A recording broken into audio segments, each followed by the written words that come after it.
Hi, I'm Nicola. And I'm Julia. And we're the project leaders from YMCA Malta on the My Voice to Europe project. My Voice to Europe is an Erasmus Plus project co-funded by the European Union that is being administered through the European Union Programmes Agency.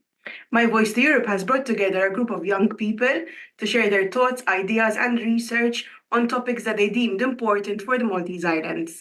These young people have developed 13 important themes and produced 13 podcasts with stakeholders, young people, and professionals related to the theme. Keep watching and engage with the discussion in the comments. Hello, everyone, and welcome to this podcast recording. Today, we'll be discussing transport and youth. So let's begin with the first question, and that is the introduction. So can you please introduce yourself, starting with Mark? Yes, thank you very much for having us here today. So I'm Mark, I'm representing Rota, which is an NGO here in Malta.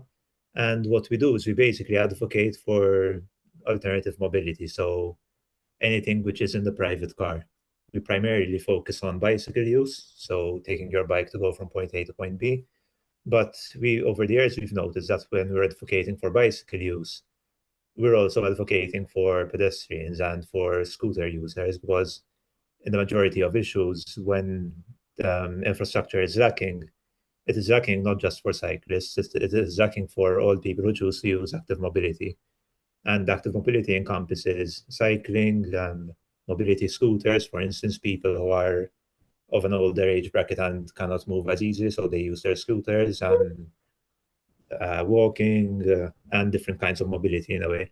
So as Rota, we keep, when there are new road proposals, we put in our sort of ideas there. We make improved proposals and our opinions, which help distribute the road space evenly between all road users, and moving away from this car-oriented mentality that we have on the island.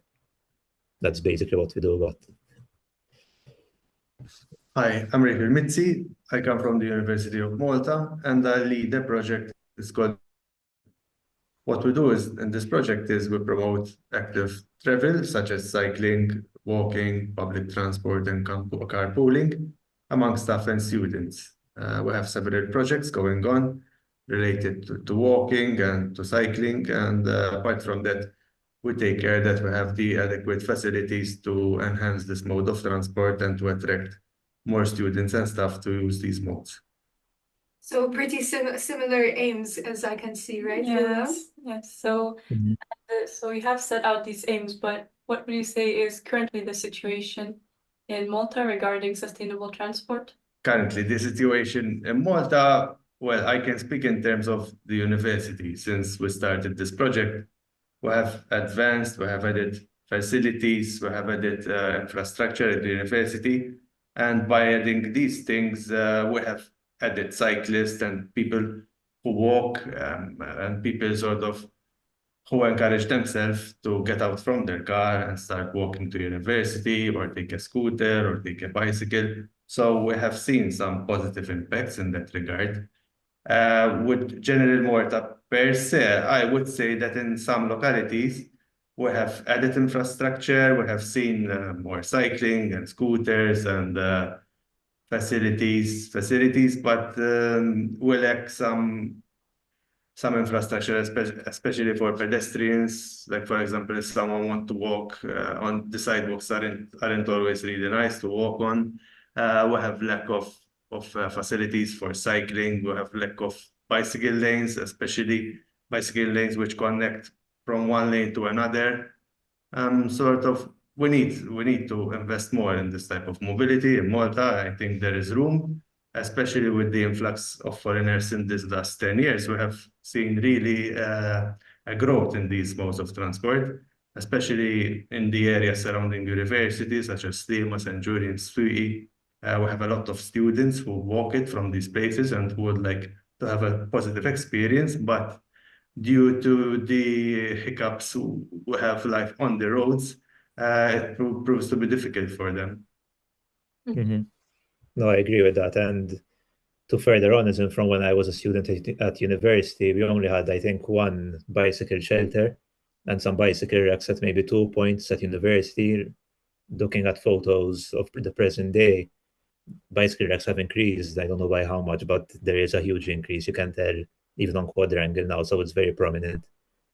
Over and above, you also have the bicycle repair kit, which is a plus.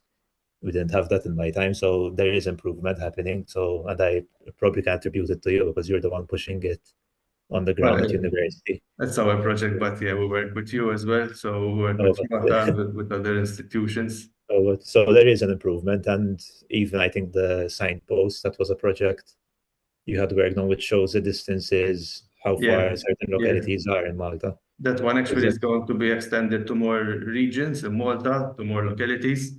That project started about a couple of years ago, and we started by boundaries of the university, like San Juan, Nsida, Swatar, Lia, and now we are extended to more localities. That project was aimed to get people the perspective like of distance, because sometimes people wouldn't know that, for example, from Swee to university to walk it would take just 10 minutes or 15 minutes, people would think it's longer.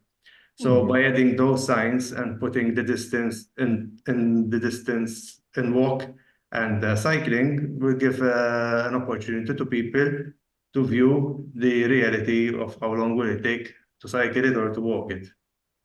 That's a very important project, because something we face as well is that a lot of people who usually travel by car are disconnected and feel a bit confused how far localities are from one another.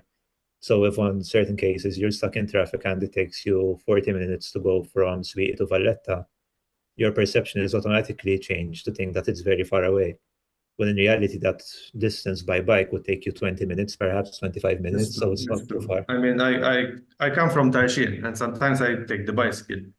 It only takes like 19 minutes or 20 minutes by bicycle, whereas if I had to come by car, it will be more than 20 for sure, 30 minutes for sure, and even 40 sometimes with the traffic. We have tested this out, like leaving from the same locality, same destination to university. It's much faster with a bicycle. But then again, as we were speaking before, you have security issues as well. No, definitely. And the bicycle is door to door. That's something we forget.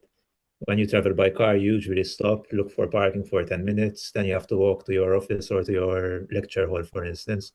With the bicycle, in most cases, you park directly outside of the infrastructure is there, and then you just walk in. So you're saving time both on the traveling and on the parking issue. Yes, absolutely. I'd like to say that I love the campaign that you mentioned. Yes, I have seen those signs actually, and I feel like they're a great way to raise awareness. But for me personally, as a student at junior college and who lives at Rota, it's more of a safety issue going by bike. I do have a bicycle. I don't use it that often, and it's mainly due to safety. I cannot imagine going from Rota to JC in a safe manner via bicycle. Can you comment on that and maybe how that can be improved? I agree with you, as in when it comes to safety. That's the biggest barrier we face. Before, people used to say, Malta's too hot and it's too hilly, but that has now sort of been nullified by the introduction of e-bikes, which make any hill not an issue anymore. But the issue of safety does remain, and I would be sort of silly to say that it's not there and give people this false sense of security that there is no risk with cycling in Malta. But what there are two things you can do. You can either make yourself more visible to, in a way, make it less likely to be involved in any form of accident. Or two, there are quieter routes which can pass you through rural roads, for instance, through the countryside, where you won't be cycling on these high velocity highways in a way. What we can do as Rotas and what we frequently do is that we receive messages from people telling us we want to commute from Rota, as you mentioned, to junior college, for instance. And we have an individual part of our committee who actually devises these routes. He knows a lot of back roads in Malta. And in most cases, you rarely have to cycle on, I don't know, the highway in Rota or down to Aldamora, for instance. So we can offer to help you with finding these routes, for instance, but we acknowledge that it's not safe at the moment. But what you can do is there are small tips that can be taken by the cyclist himself to make sure to sort of improve his safety a bit more. So one of them is wearing high visibility clothing, indicating very clearly, not just turning direction at the last moment, for instance. Walking if need be. If you feel that you're unsafe, just get on the pavement and walk your bike. It's okay, you'll still get there in time and probably faster than by car. If you're at a junction, for instance, even making eye contact with each person who's in the car. So if there are people at different junctions coming out from different ends of the junction, make sure that they've all seen you. So actually look into and ensure that they've seen you. With regards to safety, infrastructure-wise, we are seeing some improvements. Of course, there's still a lot to do, and by a lot, I mean a very big amount of work to do. But there have been improvements. For instance, in Marsa, we have segregation there, which in a way, it's Rota who fought for it, because before it was just going to be paint on the ground. And then we added at least, I think there are 0.5 meter high concrete barriers to segregate the cycle lane from the 10-lane road, I think it is now. So there are like loads of cars. Of course, there can still be done. There's still a lot to be done, but with the promise of the 35 million cycling network, which is meant to start around the northern Harbour region, which is Blat Albaida, Valletta, Mzzi, and those parts. Hopefully things will start fitting in together. Of course, as Rota, we're constantly chasing the authorities to make sure that they follow the best design and this kind of thing. As it stands to this day, we still don't have a cycling policy, so we do not have a set sort of packet of rules or guidelines to say, okay, if you're designing a bicycle lane, it has to be this width minimum to ensure safety. So what's happening in most cases is that bicycle lanes are being designed as an afterthought. So we make sure that cars have enough space, that there is a hard shoulder for cars, etc. And then we say, okay, we have a few meters left. Let's see if we can fit in a bicycle lane just to tick a box. We want to change this. We don't want it to keep happening. It's happened in Mjar, for instance, where at certain points, the bicycle lane there just narrows down into less than a meter. So if you're cycling through this lane, your handlebars would hit the rubble walls on the side. And that's very dangerous because it creates a false sense of security. So cyclists would say, okay, there's a bicycle lane, I'm safe. But in reality, cycling within that particular bicycle lane would make it unsafe for you.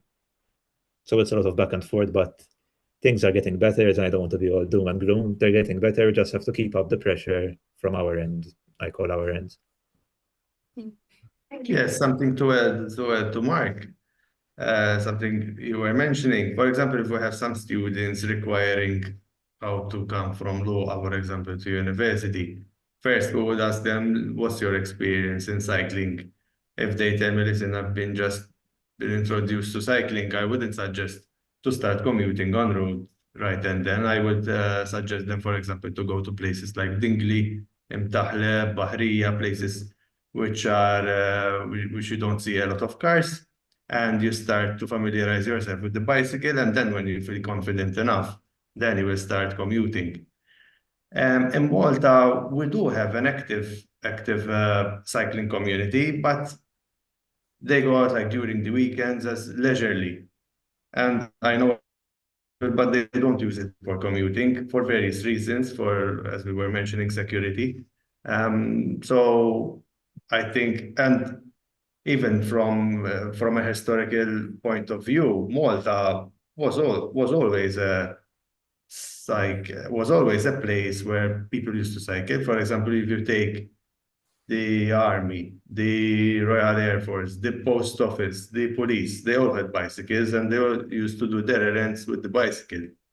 Then what happened is when we had an influx of cars coming in, they were forced to abandon the bicycle. But the excuse of the heat and of these other things, I think what really matters is the safety and not these conditions.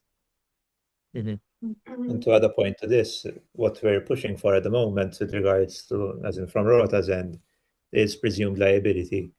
So presumed liability is basically legal protection for cyclists in this case, but it in the case of a collision, the vehicle with the highest power, so imagine a truck had to bump into a car. The truck is presumed liable because he has a more powerful vehicle and he should be more responsible. The same applies when it comes to a car and a bicycle and a pedestrian, that kind of thing. So introducing this would automatically make car users or truck drivers, whatever, be more attentive to cyclists on the road. And it would definitely increase sort of safety on the road as well. Yeah, that's very well done. Thank you. I've lived in Belgium, for instance, and you see cars, even if they're at a junction or they're coming out of a secondary road, turning onto another road, they stop, and if they see a bicycle coming, even if it's 2 or 3 meters away, they would wait for it to pass just in case. So it adds another layer of protection for us. And it's only Malta and 3 other EU member states which do not have presumed liability in the present day. So we're definitely lacking from this end, and it doesn't cost anything in reality. So politicians just need to pass the law in Parliament, and it's done in reality. So it's not like investing 35 million to build a bicycle network, but it's something that can be done from one day to the next in reality. So there are things which can be done other than infrastructure, which would help us. Being on the topic right now, so I want to ask you about just give me a second, right? So yes, being on the topic, in your report, Mark, you have come up with a report, right, on the cycling situation in Malta. That's what I found from my research, am I right? Then what dates was it? Just to be sure I'm on Oh, the same not page. wrong, 2022. I don't have the date at hand, I'm sorry. No worries, but feel free to ask about it, because it could be that it's a report from a different committee and I'm not fully aware of it. Okay. So basically what it said, and I quote, Malta has been lagging behind in transitioning to sustainable and green transportation in comparison to other EU countries. Can you comment on that a bit further? No, definitely. As in, when you look at the European Green Deal and lots of other EU aims, so the EU is looking at decarbonization, and you see it all over. Paris removed, I forgot the exact amount of parking spaces, but they removed a huge amount of parking spaces within the city core. Brussels, which is a city the size of Malta, made it a 30-kilometer zone within all of Brussels. So they're reducing speeds in a way to encourage people to use active mobility. A lot is being done. And recently I read a statistic about the Netherlands, if I'm not mistaken, where they invest around 595 million in bicycle urban cycling infrastructure per year, but then they gain around 19 billion in preventive health costs in a way. So people are moving about and they're not getting as sick in a way. So they're more healthy. With regards to Malta lacking, if I'm not mistaken, in 2016, Transport Malta had issued a policy plan with specific targets for Malta. And they had claimed that by 2025, Malta would be a cycling and walking nation. So this is next year, and we're very, very far off from reaching that. I would say the amount of people who actively cycle and commute to work in Malta is less than 1% of the population, probably very, very small. So we have a lot of work to do, and I don't understand why, as a country, we're still not looking at the benefits of cycling and how it will, one, reduce the pressure on our health services. Two, it will help businesses as well. So it's proven, there are multiple studies which show where areas which are pedestrianized or open for cyclists do see a boom in business in a way. So look at Valletta, for instance. It's pedestrianized. Cars can't actually go into the majority of the roads in Valletta, but you still see people, you still see shops driving in a way. So I feel we have to overcome this mentality that we have, that without the car, nothing is possible in a way. In cities abroad, you often go on, I don't know if you're ever on holiday, you, in most cases, would walk around an entire city, and most of us are often amazed that we managed to walk, I don't know, 10, 15 kilometers in a day. In Malta, sadly, you can't do that because the cities are disconnected from one to another. If you simply have to walk from Sofiya to San Juan, there's a valley in the middle, which the total distance would probably be 2 kilometers maybe. But the valley, there is no thought for pedestrians, so there isn't even a pavement in that valley. And there are sort of two lanes, I think, for cars, which obviously they go down the hill and then they try to speed up to keep going up in a way. So obviously we can be better, and it saddens me that we're not at that level yet. But I think with the right politicians who would have the right vision, I think we can get there. Of course, you will have to take some popular decisions. Paris, for instance, removed parking spaces, which obviously probably rubbed some people the wrong way. It wasn't the most popular decision. But then once they removed the parking spaces, they actually introduced multiple kilometers of new bicycle lanes. So you have to have a vision. You have to be the politician who says, okay, this might take long, it might hurt at first, but in 5 years' time, it will be easier to get from point A to point B without using our private car. So I think we'll get there, but the rest of Europe is doing it. And at the end of it, the EU will be forcing our hand as well to do it as well. Otherwise, we'll be incurring fines, and these fines will be coming from taxpayer money. So it's illogical not to. And when you see the model in the Netherlands that they invest that amount of money and then save up 20-fold almost on what they invest, it's logical. It's stupid not to actually invest in cycling nowadays. It doesn't make sense. Thank you for your comment. Actually, I would like to comment myself that maybe why people are preferring cars over other transport is because of the efficiency and the way of life. I mean, the way of life here is quite fast. You start work early, you end late, so you're physically tired in the morning and both in the evening after work. I feel like that has a really big effect on why people don't use public transport and other means of transport. What do you think? As in, the bicycle, for me, it's the most efficient mode of transport when it comes to city life. So I can leave at any time of the day. I can leave during rush hour, and I can leave whatever time. And I know that my trip, if it's 2 kilometers, it will take me 10 minutes or less. If it's 20 kilometers, it will take me this amount of time. With the car, if I choose to leave at 5 a.m. and if I choose to leave at 7 a.m., it's a gamble. I don't know how long it will take me. So I don't see how that can be efficient in a way. The bus, yeah, go ahead. The bus, I agree, it might not be seen as being the most reliable, but why isn't it being seen as not reliable? It's because it's being stuck in car traffic, in private car traffic. So there is a decision to be made. I visited Australia, and there you see bus highways. So the entire road is clear just for buses. Of course, they have more space, but we do also have a lot of space in Malta. Most of our roads do not need to be widened any further. It's just the redistribution of space which needs to happen. Yeah, And the exactly. bus, I think, As you were saying, Mark, we sort of do a lot of infrastructure in Malta when we have done major infrastructures over the last 5 years. But none has catered properly for bicycles and for other methods of transport like BRT or light rail. You know, if we can have these systems in Malta, like an independent transport system, it will help a lot to reduce cars from the road. Because basically, apart from the bicycle and motorcycle, we don't have a transport system that you can use, that you can go from A to B in an amount of time. It always relies on traffic. So it's sort of difficult to get people from their car. The car is still seen as the most comfortable mode of transport.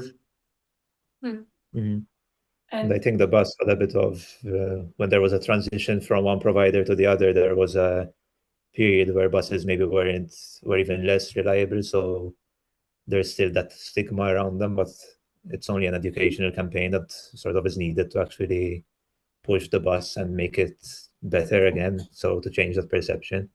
And bus lanes, so like we have, look at Malta, we have 10 lanes for cars there. Why couldn't one just be, I don't know, it was a bus lane at a point and it was removed. I don't know how it is again today. But why should people who are making the effort and congregating and taking up much less space be made to travel behind cars which are sort of being a bit more selfish, to put it mildly, in a way, instead of sort of planning with the rest?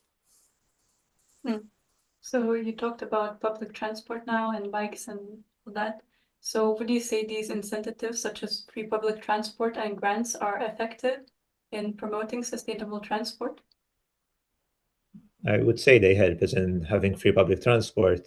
There were some statistics where I don't know how many new users they've had since they made it for free, but there was an increase for sure.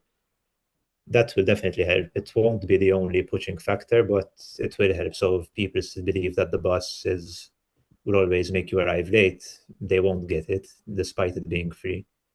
So I think maybe the investment which the government put in to make the bus completely free could have been redistributed a bit better. perhaps making it at half price, for instance, and then focusing more on increasing the amount of buses to sort of increase frequency in a way. With regards to grants on pedelecs, they still have to issue the ones for this year, but you do get a hefty amount. So last year, at least it was €500 as a grant, and then you get an additional up to €250 on your VAT. So that's €750 to buy an electric bicycle. Yeah, that's excellent. I mean, we have seen a lot of a lot of students who have embarked on these grants from government, which were very helpful, and especially from KSU. We have a further of around, I think, €400, which they can spend. And then at university, we also give, if I'm not mistaken, around €300 to €400 to members of staff to purchase a bicycle. So with those grants, we are really sort of incentivizing people to shift to cycling. Definitely. And then for a normal bicycle, I believe the grant is around €85, but then the price would be lower to actually purchase it. Exactly. But still, as in when you compare it to, because I've often had this argument, when you compare it to the grant you get when it comes to scrapping your old car and getting an electric vehicle, there is a huge discrepancy. Of course, the electric vehicle is more expensive, but it should be made easier, perhaps, to purchase an electric bicycle. So certain students do not have the money up front. So the entire grant system can be rethought in a way. Maybe it can be a payment plan or something.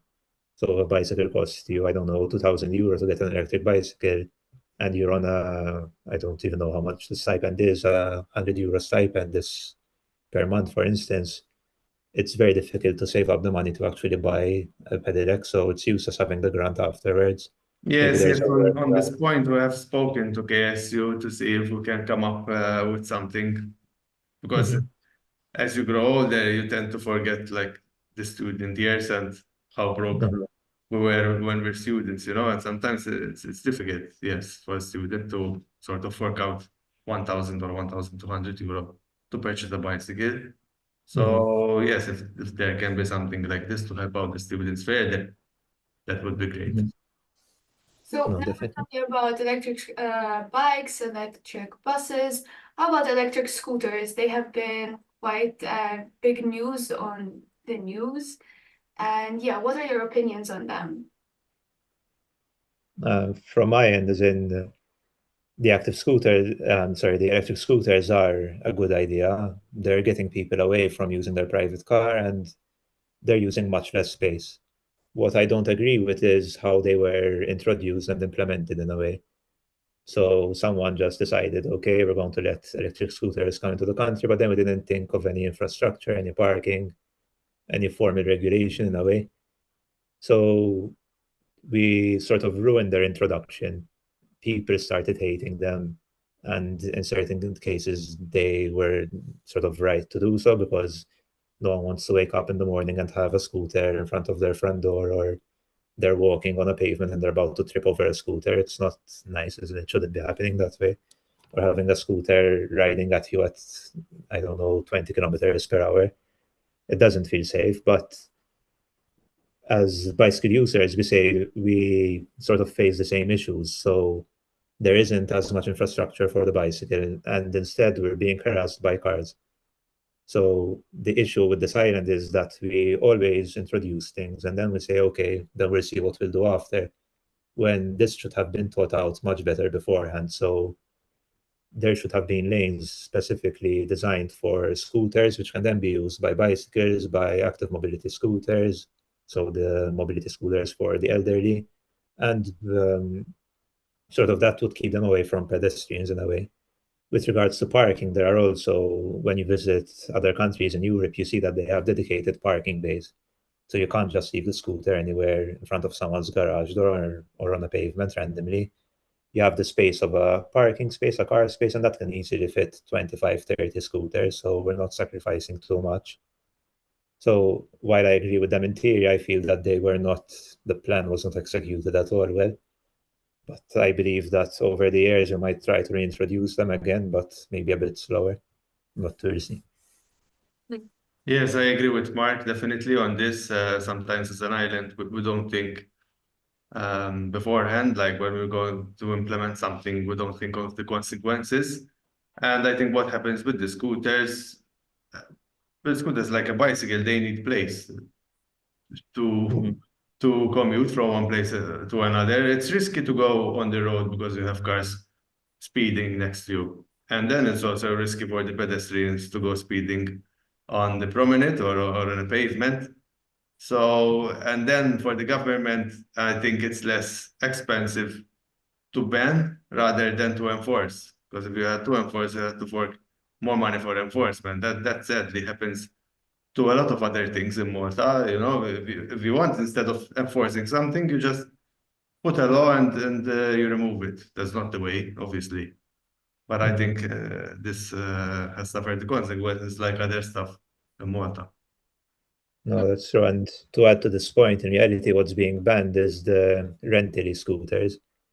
So the issue still remains if a person has his private e-scooter and he wants to, I don't know, go purchase something from a shop in Slima, and there is not dedicated parking for it, won't he still be blocking the pavement or whatever? He can lock up his own scooter, but he doesn't have what to lock it up to. There isn't a docking station or some kind of what do you call it? Sort of parking for the scooter. At the university, in this aspect, we were avant-garde, and as soon as we started to see scooters, we prepared parking for them. We have like 3 big parkings for scooters. So we do work on scooters at university. Mhm. And when you think about it, it's not something big. It's not. The other day, I was seeing that they're going to build or have built a car park in Paberžytė that costs millions. If I'm not mistaken, over 10 million, something like that. And there will be 420 parking spaces, car parking spaces. And we calculated that each space will be costing around 6,600 euros. So if we're investing this amount of money for like concrete parking areas, why can't we sacrifice 1, 2, 3 parking spaces on our roads, which I remind you is public real estate and they're sort of maintained through our taxes. In reality, even if I don't have a car and I don't ride, as in I don't drive a car either, my taxes are still being used to build roads. So why shouldn't my view or why shouldn't my needs be catered for in a way? But as in, we have to keep. I know, I agree with you, Mark, and I'm sure the interviewees agree with us as well. I mean, in our case of university, we have been hoping for the last 10 years to remove one side of the parking from around the ring road. Finally put a pavement and put a bicycle lane so it can be walkable. But it's such a difficult thing, you know, to get it on board and get finally a rector who says, okay, we're going to remove parking. We're going to take this decision. I've been 10 years or more at university. We always say the same things. Always promising, next year we will remove it. The next year we will remove it. Nothing happens. So difficult, believe me. No, that's the hardest bit, to find people who actually understand the need for it. Because if you're always traveling by car, you say, I'm fine traveling by car. I'll only complain if I'm in traffic, but I never walk from San Juan to Sweetie. So, how can I understand the problem? We don't have what we're pushing for as well with Rota is to have someone who's like a bicycle, I don't know, ambassador within Transport Malta in a way. So at least they can keep reminding them, okay, what are we doing for bicycles on this particular road or this development? Of course, there will be resistance, but at least your voice is heard a bit more often that way. Exactly. We need to have sort of people higher up, ministers and other people in the cabinet who use this mode of transport so they can understand cyclists and people who walk and people who use the bus. If they never have used the bus or go out for a ride in the bicycle, how would they know if some policies work or not? You know what I mean? Yeah, go ahead. No, what I was going to say is that, for instance, I've never driven a bus. I don't know what bus drivers need, so how can I design for them? So it makes zero sense to have politicians who are driven around in their car, but then rarely walk from point A to B or rarely cycle from point A to B. and have them making the decisions and designing roads for everyone. It makes zero sense. So you, as organizations that advocate for this, are never advised by the government on kind of they never ask you what you think, or do you have any contributions from your research? Because I feel like that would be a very valuable thing. No, as Rota, we're constantly sort of in talks with mostly Infrastructure Malta, and recently we had a meeting with the new Minister for Transport. And what we do is we never actually tell them to take up extra space, I don't know, dig up another field and put in a bicycle lane. We just offer the redistribution of space. So by narrowing the car lanes just a tiny bit, we can easily fit in a bicycle lane as well. And in most cases, our our proposals are not taken on board, but then sometimes they are. So as I mentioned in the beginning, the Marsa segregation, that was something that Rota had proposed its entirety. So from Santa Lucia all the way down to the second Marsa bridge, the pedestrian bridge, which crosses over the 10 lanes. That was something that Rota pushed for and eventually got. So our proposals do reach them and they do listen to us, but in most cases it's often too late and they have their own ideas and their aims remain sort of that they want to alleviate the problem of traffic. So it's useless saying them, let's put in another crossing there. And then they tell you, but then cars will get stuck for whatever, 2 more seconds or 4 more seconds. But we have to keep in mind that we have to have this vision. I keep referring back to it, that we might be taking decisions which are hard at the moment, but in a few years' time, we will reap the results. So the politicians, the people who are designing our roads have to have this idea in mind and say, okay, maybe having a car wait an extra second will cause a bit of a traffic jam, but eventually people will move away from their private car and start using active mobility. The fact that we keep widening our roads and not thinking of active mobility will just give the impression that traffic does not exist. And road users who might have been hesitant about taking their private car will say, okay, today I'll actually go on my car because there was less traffic yesterday. And that will just alleviate the problem and make it worse over the years. Then what you have to do is make people aware that and make them seek alternatives if they're stuck in traffic. See what you can do. Can you get the bus? Can you walk? Can you cycle? Why would you waste so much time in traffic in a way? So I keep making the same sort of reference that if you have a problem with obesity, you don't just widen your belt, you go on a diet. So that's what we need to do with car use in Malta. We just need to go on a diet and think of different ways of getting from point A to point B, which does not involve the private car. And so you have mentioned over this whole interview, like very many ways that you would like to see things change, but could you briefly summarize, like, what would you exactly like to see done differently in Malta? Maybe starting with Raphael this time. Okay, in which areas, for example? So in sustainable transport overall, like what would be your things, like especially regarding legislation, that you would like to see change in Malta? Okay, legislation, the one that Mark mentioned, the one of the insurance, whereas, for example, you have a car versus a vehicle, which is always like in the dangerous state. That would be very beneficial because it will bring more awareness to people like respecting cyclists and other modes of transport on the road. What I would like to see more infrastructure in the road, more bicycle lanes, more campaigns, more bicycle lessons, for example, for young children. When I was young, it was very common for us to learn the bicycle. It was there weren't much cars on the road. There were less, and it was sort of obvious that everyone used to ride a bicycle. But nowadays, I don't think kids have the opportunity to learn bicycles. And if they don't learn the bicycles and they segregate themselves from the bicycle, it would be difficult for them to start commuting when they get at an advanced age. So that one, for example, we have started at university a few years ago to teach members of staff on how to cycle, and we have successfully done around 10 courses over this past 3 years. We are launching again our next lessons in the coming 2 weeks. And we have seen a positive increase. And then we guide them on sort of how they can how can they purchase a bicycle from the funds.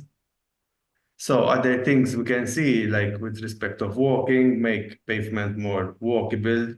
We can start these like from local council based. As Mark was saying, we have a lot of extra space. Sometimes you walk in a single lane road, which can be occupied by 2 buses next to each other. It doesn't make any sense to have that width of a road for just 1 lane. And then you have narrow pavements, less than 1 meter, 80 centimeter pavements. So I think if the infrastructure Malta works with the local councils works with us and with Rota, and we work more together and more closely, we can work more effectively and we can see a lot of changes happening. I mean, they don't need to be big changes, and we don't need to make huge investments like millions of euros. You know, sometimes if you need to redesign a road, it wouldn't cost a lot. So I think if we start nudging these small projects, it would be beneficial. Mhm. No, I agree with all of that. What I would push for as well is the removal of parking. So whenever I visit a city abroad, you always have to pay for parking to be within the core of the city. So why is it that in Malta we feel so entitled to actually park our cars wherever we want? And I keep referring back to the point that this is public real estate. So if someone is choosing to leave his car, which can be seen as a piece of furniture outside in everyone's road, park there for, I don't know, 10 hours a day, why is it then illegal to leave your wardrobe or your sofa outside on the road? It's everyone's space, so why isn't it redistributed better? We have to also keep in mind that Malta is so small. I've personally ran it from the north to the south. It takes 3 hours, it's 30 kilometers, not a very, very long distance. So most of the commutes in Malta are just around 5 kilometers in length. So if you had to go to, the average of them is 5 kilometers, which is around 15 minutes by bike, 20 minutes by bike. So if we had to cut all those down and have them cycle, it would still be very efficient. Even if you had to cycle north to south every day, it's possible today with e-bikes. So there is a lot of potential, and we keep forgetting how small we actually are. So there's so much we can do in such a small island. You see cities abroad who do 10 times what we're doing, and they have 10 times as much people, and still they actually go for it and don't say that maybe it won't work, maybe it will. You just have to have this will and vision. With regards to what else did I want to mention? The law is always going to be helpful to have. Presumed liability would be an asset.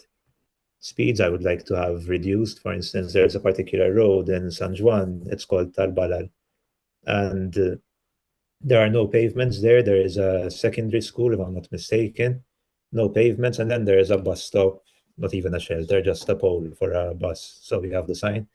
And students are expected to walk out of the school and wait on that bus stop, when there are then speeding cars at 60 kilometers per hour, 2 lanes on both sides.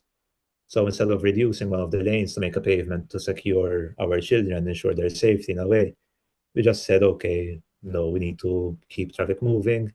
Let's sort of keep cars going at 60 kilometers per hour. But what I would push for is that even in these areas, we would reduce speeds to 30 kilometers per hour, for instance. And in those cases, we don't even need segregation for bicycles. So a bicycle, if it's safe enough, if a car is going at 30 kilometers per hour, would not need segregation. You have enough time to react if something happens. So lowering the speeds could be another way to go around. And road fatalities in Malta, we had a record year last year with the amount of people killed on our roads, be it pedestrians and car users. So something needs to be done on that end as well. We can't just keep widening our roads, pretending we have highways everywhere and everyone just speeds and runs over. The funny comment, not funny, as in the comment I'd like to make is that recently in the news there was a court sentence where a person was crossing the road on a pedestrian crossing, so the zebra crossing with the white lines and lights and everything, and he was sadly run over by a car. And the judge ruled that this person should have paid more attention when crossing the road. But in reality, what can you do? As in, you're on a pedestrian crossing, when the law states that when you're approaching a pedestrian crossing, you should be slowing down and being attentive all the time. So what could have this person done? If we were to have presumed liability, this would have helped in this particular case. So the pedestrian run over would have been deemed sort of not to be at fault.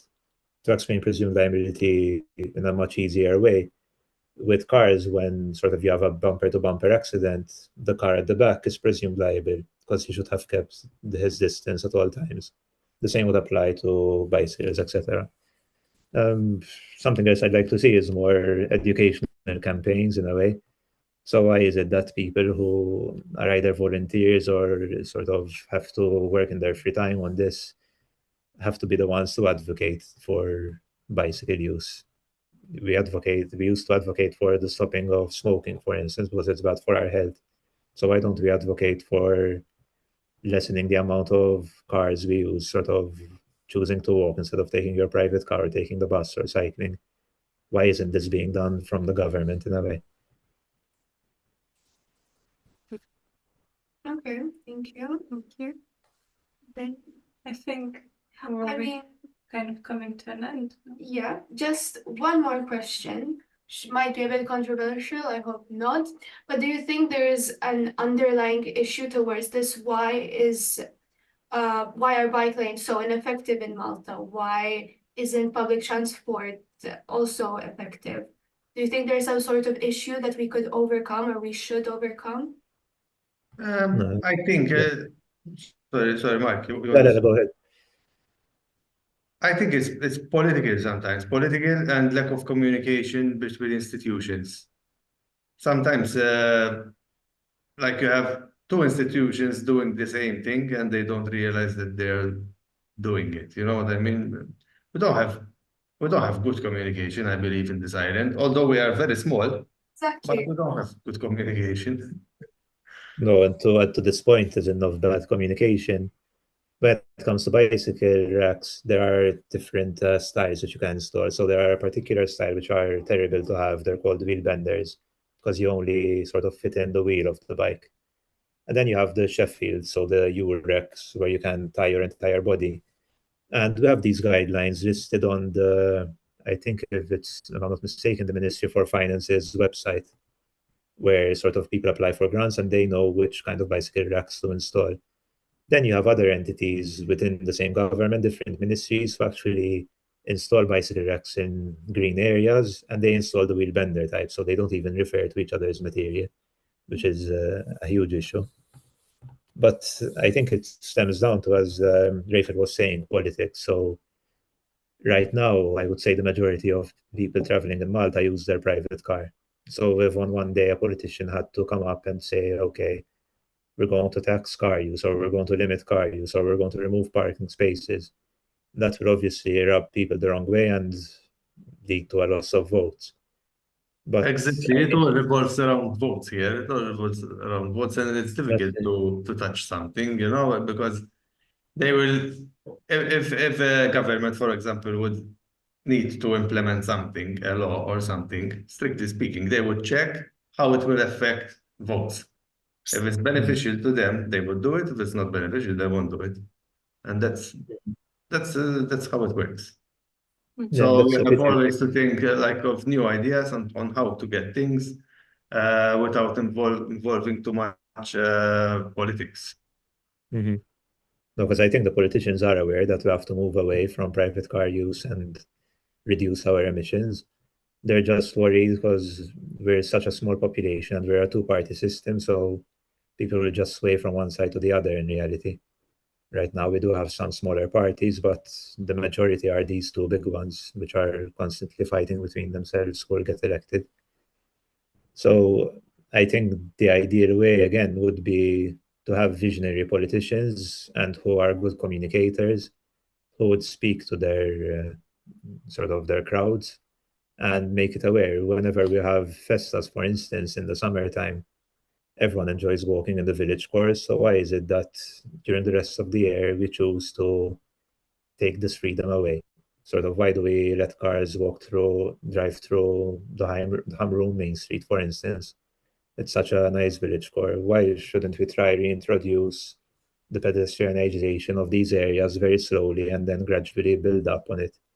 So there is a way of doing it without being too rash. We can't expect people to, I don't know, politicians to tomorrow close down all the major roads or roads passing through our village cores, but we can slowly phase them out over a year or two and get people used to it. The same with the Mosta Square, for instance. It used to be a very busy road passing right by the Mosta Dome, but now I believe it's pedestrianized on weekends or weekdays, and then it opens up on one or the other.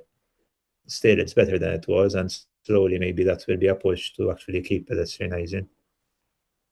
But yes, maybe one more question. So Mhm. even say such politicians with a visionary mindset were elected, do you think the society and population are ready to change and accept the change? That's a hard one. I think they would eventually, but they have to experience the benefits. So even before I started cycling, at first I was hesitant. What made me start cycling? Let's put it that way.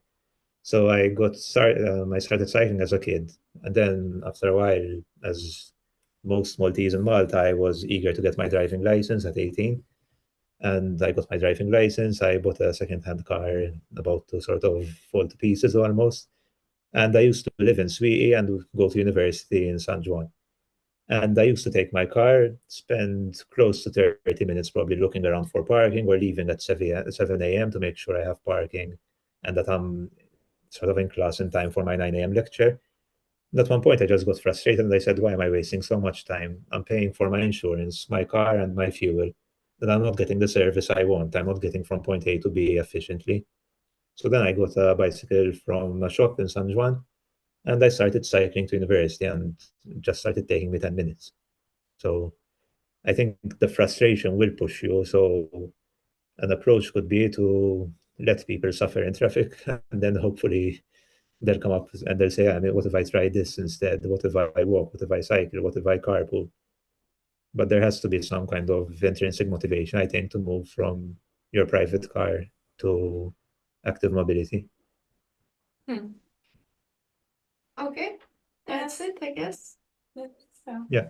thank you for your No, time. all right. You're welcome. Just fine. Thank you for your input, and I think it was very insightful. Absolutely. Yeah. Thank you so much. That's it. Thank you for watching our podcast. We hope you found it fruitful. So, what are we going to do with these podcasts? On the 11th of May at the Valletta Design Cluster, our young people will be sharing the results of these podcasts and the research around the project to our guests, which will include MEPs and MEP candidates of the upcoming election. Join us on the 11th of May at the Valletta Design Cluster by registering through the link on this post or by contacting us on info@ymcamalta.org. See you there.